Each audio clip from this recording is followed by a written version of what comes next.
exclusive solo la plus ya mokola lelo et bandi boyebi ke semaine ezala ki marqué na belement ya ndenge sélection esalami na Fiston Perope Surf Luzolo.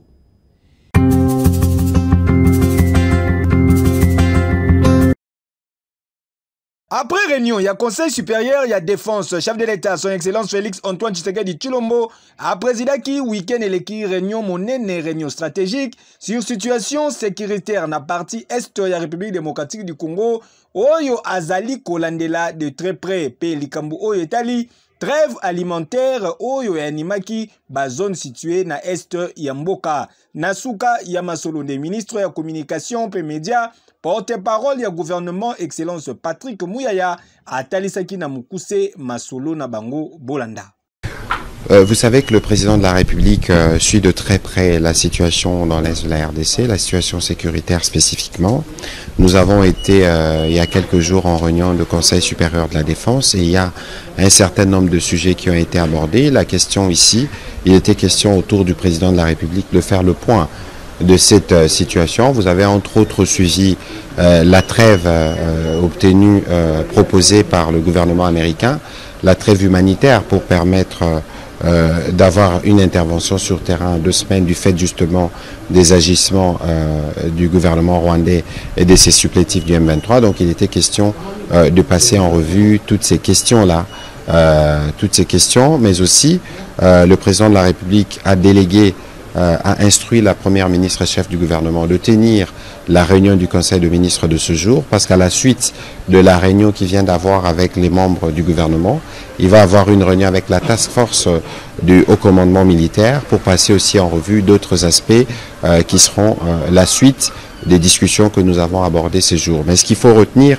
c'est que comme il avait dit au cours de la dernière réunion du Conseil supérieur de la Défense, que la détermination est restée la même pour s'assurer que nous faisons tout pour récupérer chaque portion de notre territoire national occupé par ces terroristes et par le Rwanda.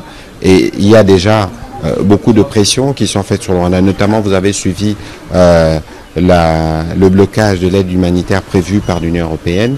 Tout ça, ce sont des choses qui peuvent rentrer dans le cadre de nos efforts diplomatiques, parce que vous savez que nous sommes sur plusieurs fronts à ces sujets. Et donc, c'est dans cette optique que nous avons terminé la réunion. Évidemment, il y en aura d'autres dans les jours qui viennent, dans le cadre justement du suivi régulier que le président de la République veut faire pour la situation dans l'Est. Oui, l'Union Sozali ko démontrer détermination. Il y a chef de l'État, les garants de la nation, son Excellence Félix Antoine Tshisekedi Tshilombo Fachi Beton, pour na kosilisa likambu ya crise na est de la République démocratique du Congo, causé na guerre injuste na belément pe bande ya Paul Kagame. Dossier à suivre.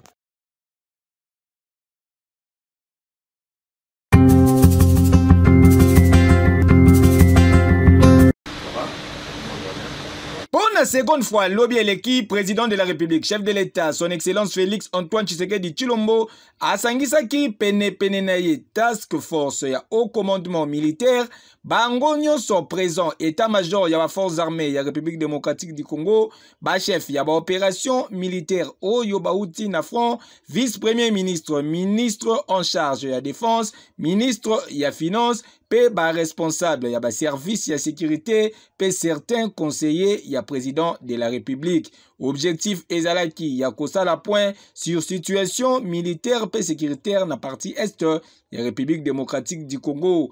Ba échange oyo ezwaki plus de 3 heures du temps et pa iwapi ba différents scénarios possibles et les kaki na laboratoire après avoir causé l'habitude sur bas différents rapports présentés sur l'évolution et la situation na terrain. Nasuka Nayango, commandant suprême de la force armée de la République démocratique du Congo, paye à la police nationale congolaise, son Excellence Félix Antoine Tshisekedi Tshilombo Fachi Beton a zouaki ba décision ya kitoko avec un pacte paix idéologie, na souci ya ko préserver intégrité territoriale de la République démocratique du Congo. Yo!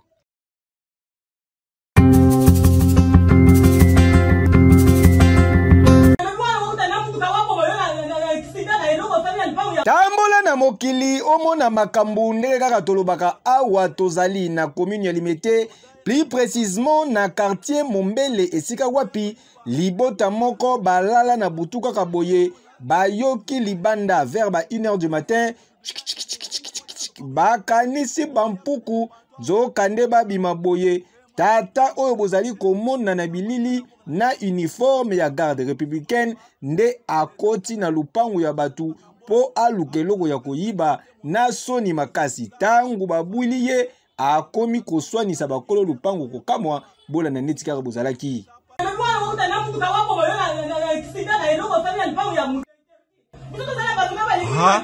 Bozomona makambo na iner soda ya FARDC yeko kota na lupango na ngai boya koyiba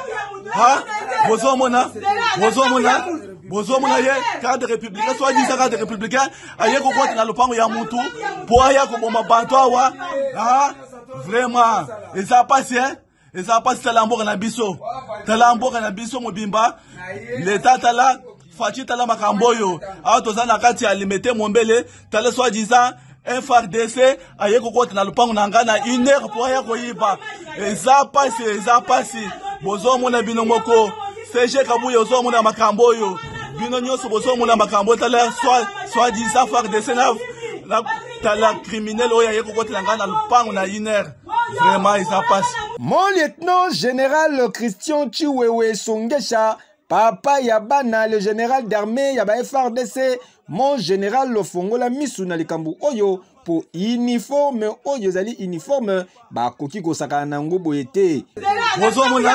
Bozomona ye cadre républicain soit dit cadre républicain ayeko kota na lupango ya mutu po aya ko bomba bantu awa vraiment eza pasi talamboka na biso mobimba leta tala fachi tala makamboyo awa toza na kati ya limete papa oyo esengeli bakanga ye et servir des hommes na ba oyo batikali pe bakotante lisusu koternir image ya armée ya mboka na biso. Mon général Toyo Kasango papa eke yo tala makambo ezo salama na Kinshasa donc tala makambo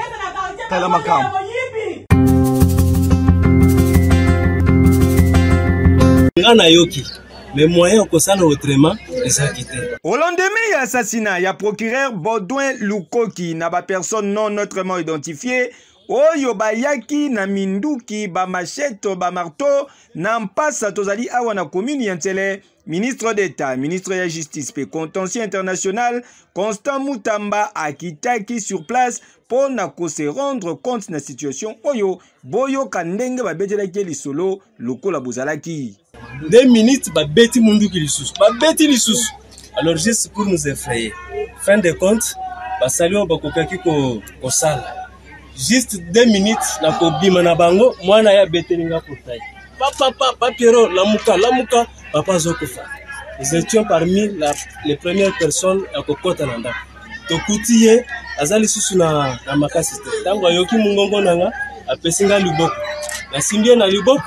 na simbie liboko mususu mais azoko ko telemate natala boye esasi ebinyao alors totali na mutu boye ba machete ya makasi ba trace ya minene na simba ye na mutu boye kwei nde tolobi solution na voisin tozaki na ye tolobi ke akokufa boye te photo memena na hôpital basa le premier soin tokei photo memaye to memia na kiti tokomi na hôpital to déposer ye mais pendant tout ce temps hémorragie ezaki déjà dans salon partout alors tant tokomi wana pour passer le premier soin to constater que vraiment ezaki moi makasi ba poter les kakimini donc mai banda ko makile banda ko bimaneti mai alors nde na bengi infirmière dans affaire corps médical na biseme nazo mona clarté son en tensiomètre to prélever ba signe vital to bo juste azana etani alors tango bazi ba tensiomètre signe vital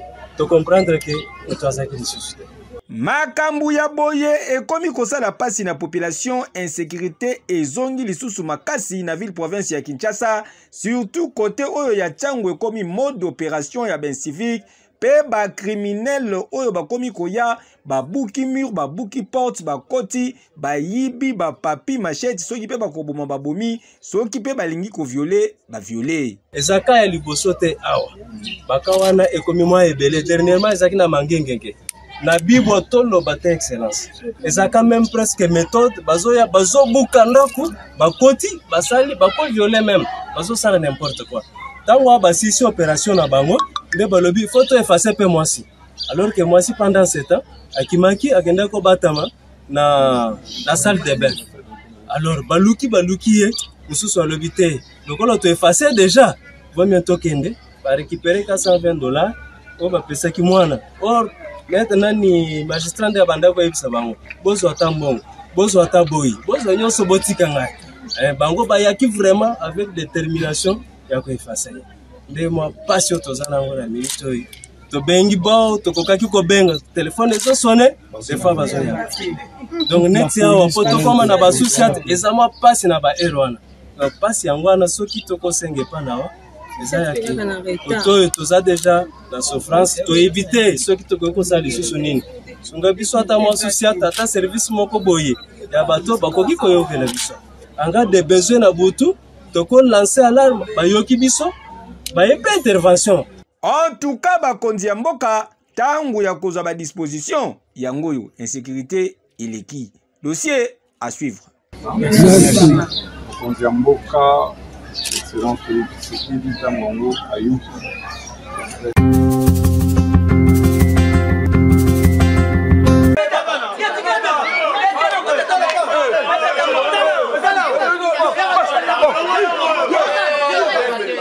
Kinshasa oyo mboka ya makambu benda simba oyo bozali komona awa ezali nde po population etimbeli ke bazali kolia bango bambongo na ba escroc yoka eloko oyo. Tozali awa na quartier ma campagne na commune Nyangalema, plus précisément na temple et église la main de Dieu et sika wapi population e kangi ba papa oyo bozali komona bango ba micro selaka lokola bazali ba gens de l'état oyo ba pesaka batu misala na ministère ya EPST de temps en temps baliaka bango bambongo na ba formule nyonso kasi lelo biliaki bango bikoki bolanda kaka lisolo neti bozalaki. Papa wana oya lati veste ya verte ya bleu wana na chemise ya pembe alobi ke aza cordon na sekobe apesa bato musala ngo to bandi yango lelo te bato baya papa biso deja basila bakenda ngai na bandaki yango na pompage na ekole moko babenga tozalaki na église moko kuna yapesa bato misala wana avant okota topesa na nungongo $20 na nsima $20 opesi na 60 000 mama eza mosala nini eza mosala ke ya sekobe gaza ya sekobe apesa bato misala basala na sekobe ministère enseignement. Sikoyo chaque jour ce qui doit affectation. Pesa kutokana na service mopesa awa. Oya pesa biso ke carte de service. Abesi avant on doit carte wana to pesa mbongo. Baleta ba commission d'affectation. Yango to pesa mbongo carte oyo. Yango yo apesa ka eza carte de service. Donc ça il a ngo musala yango wana. To zala ba commission d'affectation oya pesa biso osala musala. Banda pesa biso ba commission wana. To sala musala moko te. Toyaka kana église, to vanda kana église, solution moko ezala te. Tozalaki na pompage to longwe to komi awa na église eza awa. Siko bato akala wana balemba bayaka lisute. Azuli lisusu bato sika ebele. Donc toza plus de 800. Oh yes, loke mbongo ke apesaka misala toyaka chaque jour. Topesi ba $5 esila, ba 10 000 francs esila, ba 20 000 francs esila ti lelo. Siko lelo tomoni ke te musala ngo eza lukuteza musala malamu te. Si wana za secrétaire na ye bango no sona bavandi wana misato na baza bato na ye o basala na ye o bazwaka bambongo apasi tozoluka solution eza te oye na transport na yo moko ozongi na transport na yo moko bamisusu balemba batika donc toza ebele plus de 800 soki nasali calcul na mbongo moke vraiment nakokoma memusu na $500 mpona bandango kala oyo baye na nsima po bala liboso boye topesaka mbongo obopesa ba $5 obopesa ba $10 donc soki nasali calcul wana nyonso donc tokungala koma na ba $500 ba oyo batasika lisusu azwi abandi kolia bango mbongo kuta sengaki ke ya syllabus apesaka cours apesaka formation kana église wana 10 000 francs na mutu par syllabus yebisanga 10 000 francs wana fa combien bazobi biso toza na posa vraiment bozwa solution na likambo komi toza boye tokomi na suka tolembi na makambo boye na kati ya transport papa ngai nde naza boye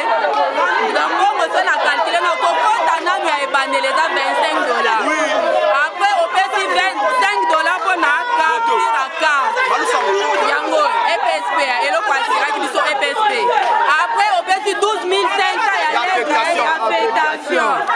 bango akopesi 2000 fois mpona akokota dossier lelo nayaki na 10 fois mpona syllabus donc osilisi formation lelo boye lelo une semaine après lobi affectation etindi yo na ekole angaliema okesala mosala oyebi ekole te donc église eza associe na baescro oyo parce que jamais baescro bakokota na église akor apasteur te kaza okura ya bakomission mbutu ekoti na bandimi église confusion kasi bayaki komeka kosala intervention waya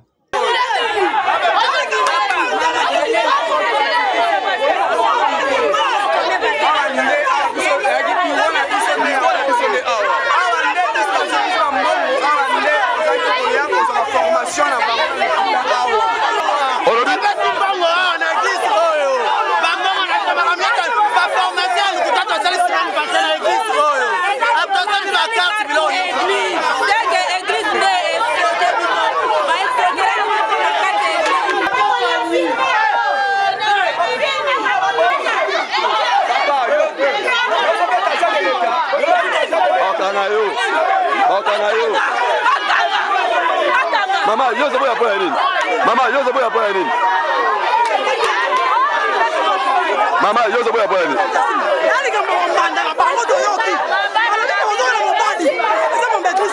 Mais bato bela baza ba lobi ke église na bino nde ezaki biro na bango.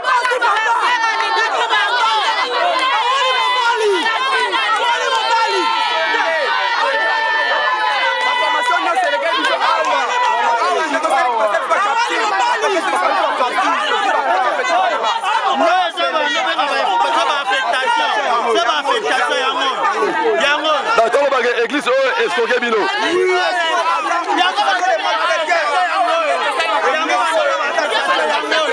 La police ekomaka te ekomi bakangi bango pe bakei na bango. En tout cas makambo ya boye awa na ville province ya Kinshasa eza bebo na ndenge ya kosakana te. Misusu batikali kasi balandi pe ndenge baninga na bango bakangami. Kokamwe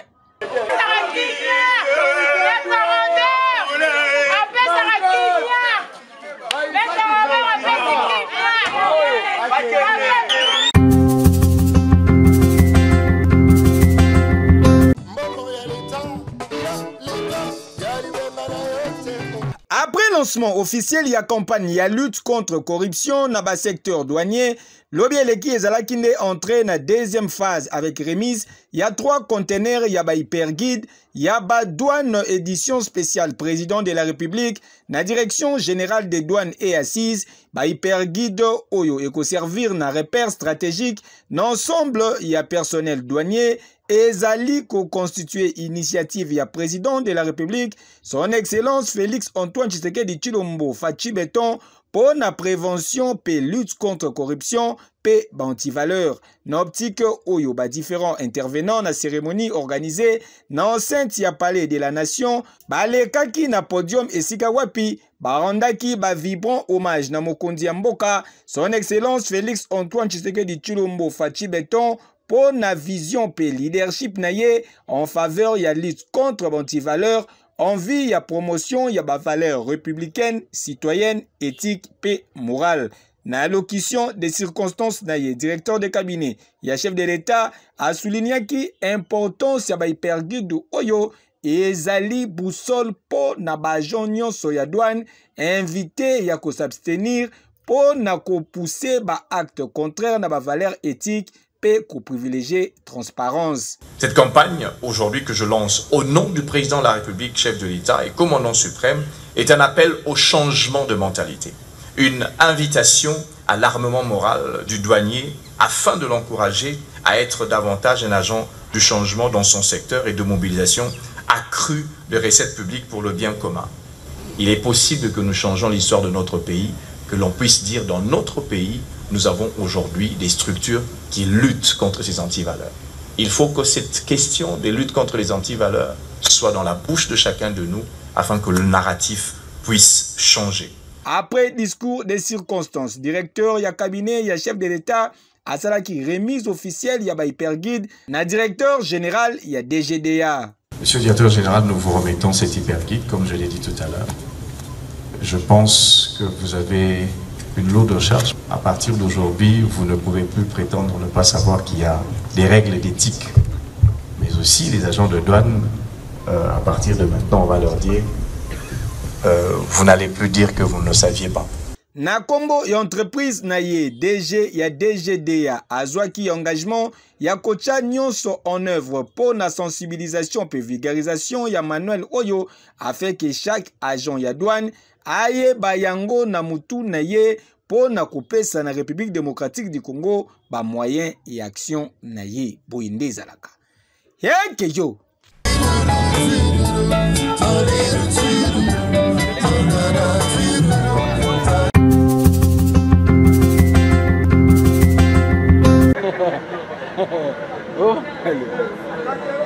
Population ezalaka na quartier 3 na commune ya Masina balala kaka na butu boye ya lobi eleki bamona kaka boye moto ebandi kopela moto na ndenge ya kosakana te. Moto ezali kobima na babatiment ya terrasse Jinambu video volume 1 moto penza biloko nyonso eziki ata eloko moko ya korécupérer na kati ezalaki te pour degré moto o ezalaki kopela moyen kutu population et intervenir ezalaki te na minute wana bino moko boyebi kaka ke soki ata babengaki police anti-incendie foin et pourtant maison communale ya Masina eza kaka na mopanzi wana. Selon information tozu sur place eza nde courant nde eza à la base ya incendie oyo yoka lisolo. Moto bana ba desert inga le banda bazali ya mfano fana. Le mama to siti moto bana ka tsagishe. Le meza ya okanga porte ya okanga porte ma osale zagiti. Le donc mais ko forcer ko ka porte wa ko to moto to saka jote. Moto mama ma tinde ta mola ba bâtiment mo lomba. Donc presque nyon chez Ziki lo le courant Tony courant courant les salariés néwara donc muntalala na kati te no to ba ya muntalala na kati ya shimot les motos en salité ça courant moto esukaki kaka na ba bâtiment ya couloir Jinambu ite po ezwaki tinda ku ya ba voisin oyo ba perdre biloko nyonso esali pasi. Presque 2 heures. On est presque 2 heures. Donc, il y a une salle maman de Moutouaye à la Moussiso. Bon, la Moukaye est une moto. Il y a là la Zaka. Et quand il y a un monde, il y a un Moussabane. Il y a un Moubaye. Les Tanazouna de moto, dans moto, on dirait plus qu'infernal.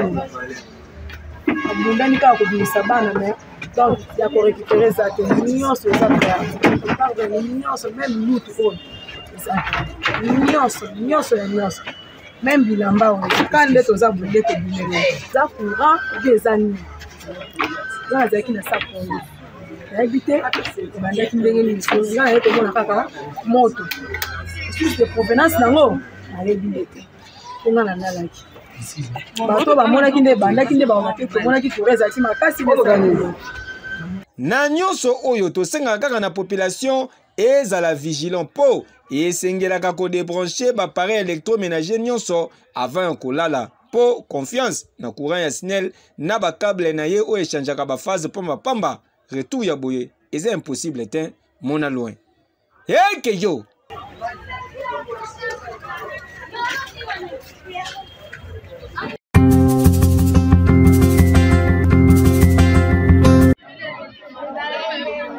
Likambo ya insécurité oyo kosila mukolo nini awa na ville province ya Kinshasa tozali na commune ya Njili na Kubangu esika wapi ba krima veut dire ba criminel basali musala na bango na ndenge ya kosakana te sans inquiétude. Aveni mobimba ba nettoyer yango selon information toujours sur place événement et bandaki nanu à partir ya ba 2h du matin ti kokoma 3h du matin ba criminel ba koteli batuna bandaku ba buki ba porte ba vitre ba koti ba bandi kozwa nyonso oyo esepelisi bango ba beti masasi ba papi ba machette pas moyen en tout cas basali na ba acte ya sabotage boza na idée yoka communication. Mais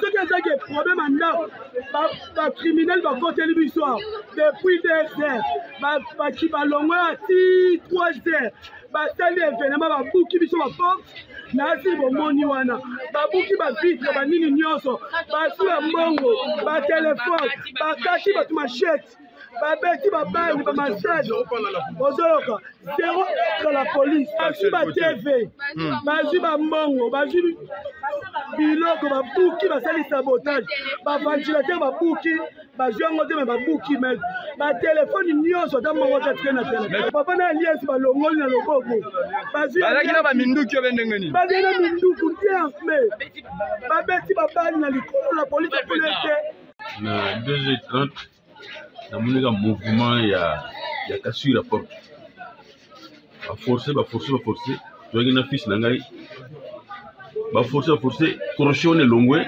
na porte CD babuti na ndako mbongo nana mbongo te mbongo babeti nga lisheta na bali liboko après bazolisi nga lisheta mbongo ya dito tozo bomba yo nagi na 270 000 de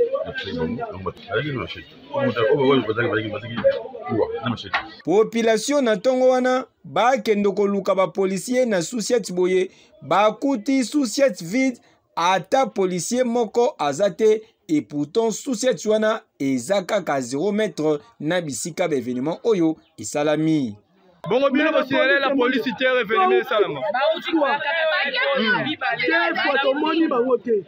bazate na yebi te so bango compris donc bokomi na poste à la police ba policier bazate bana babenga bango bato na lemba na nini baye mais bango tela ba oyaga héros donc bino la police a à peu près combien de avenir na la police avenir moko donc so le kiga avenir moko deuxième avenir à la police mais beaucoup mi poste à la police beaucoup mi poste à la police ba bon ba mutazate donc quel isusu to sali 3 tours bazate malgré que quelques éléments ya la police babanda ikoya na tongo wana kasi epesaki déjà mbutu na population oyo babandaki kubengana bango. Mon général Blaise Kilimbalimba Kinshasa ezali na maboko na yo bakaya boye, il faut koluka yango solution rapidement. Keyo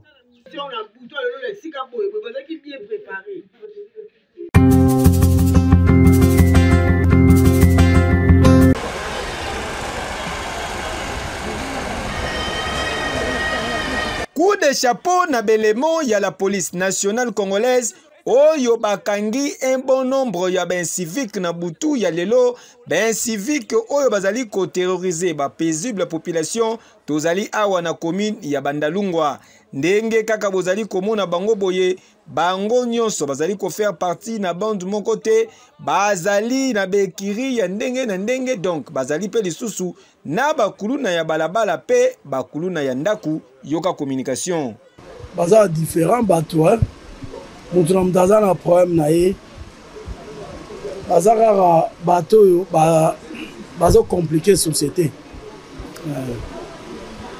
baza bato babona bango zonga na nzela bakanga balemba donc sikoyo tozomeka otala entre bango bato ni bakosa bilanga bato ni bakoke ndolo na ndolo mpe bilanga mo ezaka wana bato ni bakosala peut-être kozongisa mutu na mutu bien. Ce sont nos enfants, nos frères, ne balingi société te. Somme ta lingi société te bosani. Otinde place peut-être dans un kimia c'est tout. Bon, kuluna est un terme moko généralisé. Hein?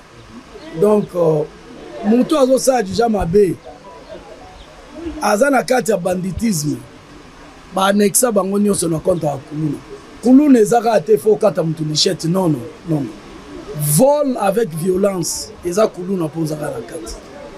Donc ozela te bakata mutu lichette bongo benga mutu kuluna non. Parce que parmi bango ba musu ba oloba ngana kuluna te na sa kute loko te non. Okati mutu lichette te mais oza bandi à grand chemin. ozo boto la biloko abatu avec violence oza annexé na compte makuluna achète bateka yango ya sika et tout les armes blanches muntu na muntu aza nango omona muntu mosusu azotambola normal na nzela me evandi na mopanzi na ye c'est sûr bakangi ye akoma wanga na machette wana eza ya ye te ye mpo na ye machette fo bakangi azokata muntu bongo ezala ya ye non okoza na machette na nzoto soki otuni ye oka mpo tobebana na bata groupe wana yango eza protection na nga eza arme blanche okotambola nango te eza interdit. Na volé mususu commandant ya la police pe abakisaki boye bato bazolatisa machette eza nde bato boperaki na machette moto oyo aoperaki na machette bakolatisa machette te depuis nga nakomi awa nabimisi na kuluna na boloko te tous les kuluna oyo bazokangama so botala na libanda kuna botala bato baza na bambongo na bango na kati ya basaki nazoboya biloko wana mpona kofuta kozwa bambongo kotika bato mpo soki nazwi mbongo ata apesi mbongo ebele lobi nazwi mbongo wana lelo lobi akepasola mutu eske eza na ntina nini eza na ntina moko te donc mpo population ezala calme fo police esala mosala yango tozosala comme ça bino moko bokoyeba kojuge biso dans des jours à venir. Souci ya makasi ezali ke ndenge batu oyo bazali ya kokangama boye vraiment esengeli bazala juge pe bazwa ba punition ndenge elongo bani soki kaka police esali musala boye bakangi bango bafuti bambongo et puis balibere bango lobi lisusu bazongeli ko menacer population ekozala kaka pasi. Dossier à suivre. Merci pour la confiance et fidélité. Solo la plus mokola lelo et comme ina suka bo sepelaki na ba image bo pesa merci na Serge Lokondo pe Jacob Kayanda bazalaki na sima caméra régie finale et simamaki na main de maître ya Jérémy Foueta bamata bakita babal kolma belé fils maniboika machine na préférabino ekeyo.